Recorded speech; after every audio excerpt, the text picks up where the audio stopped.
মা, আমার জন্য এত শিক্ষিত চাকরি করা বউ নিয়ে এসে তোমাকে কে বলেছিল? কেন, কি হয়েছে? কি হয়েছে? তোমার বৌমা কথায় কথায় আমার ভুল ধরে, সুযোগ পেলে আমাকে গাধার মতো খাটায়, বাইরের লোকের সামনে আমাকে উল্টো পাল্টা প্রশ্ন করে অপমান করে। হ্যাঁ, এই ব্যাপার? দাঁড়া, ব্যাপারটা আমি দেখছি। বৌমা, ও বৌমা। আসছি মা। হ্যাঁ মা, বলুন। শুনলাম আজকাল নাকি নিজেকে খুব শিক্ষিত মনে করে আমার ছেলের পেছনে লাগা হচ্ছে। মনে করার কি আছে মা, বাবা মা পড়াশোনা করিয়েছে তাই শিক্ষিত হয়েছি। আচ্ছা ঠিক আছে, তাহলে আমার 3টে প্রশ্নের উত্তর দাও দেখি। হ্যাঁ, আর যদি আমার উত্তর সঠিক হয় তো? তাহলে আমার ছেলে সারা জীবন তোমার গোলামি করবে। আরে মা, এসব তুমি কি বলছো? দাঁড়া বাবা, আমাকে খেলতে দে।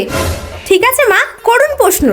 কিন্তু হ্যাঁ, তোমার যদি একটাও উত্তর ভুল হয় তাহলে তোমাকে সারা জীবন আমার ছেলের গোলাম হয়ে থাকতে হবে। আমার ছেলে যেটাই বলবে সেটাই তোমাকে মাথা নত করে শুনতে হবে। বলো রাজি? হ্যাঁ রাজি, বলুন। বেশ, তাহলে তোমার প্রথম প্রশ্ন হলো, বলো লাঙল কাকে বলে? ষাঁড়ের পিছনে যে যন্ত্র লাগিয়ে জমি চাষ করা হয় তাকেই লাঙল বলে। ঠিক উত্তর।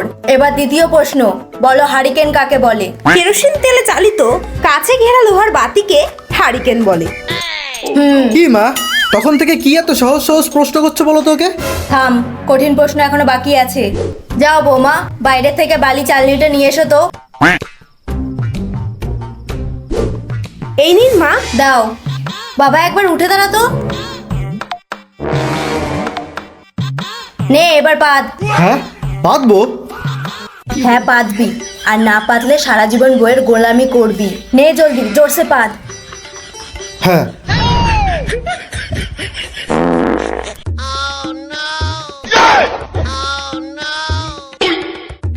নাও বৌমা, এবার তোমার তৃতীয় প্রশ্ন হলো, বলো এর মধ্যে ঠিক কোন ছিদ্রটা দিয়ে পাত বেরিয়েছে? মা, চালনিটায় তো অনেকগুলো ছিদ্র, সবকটা দিয়েই বেরিয়েছে। না, যে কোনো একটা দিয়েই বেরিয়েছে। বলো। চালনির এই জায়গাটা একটু ভাঙা, মানে এই ছিদ্রটা একটু বড় আছে। হ্যাঁ, তাহলে পাত এই ছিদ্রটা দিয়েই বেরিয়েছে।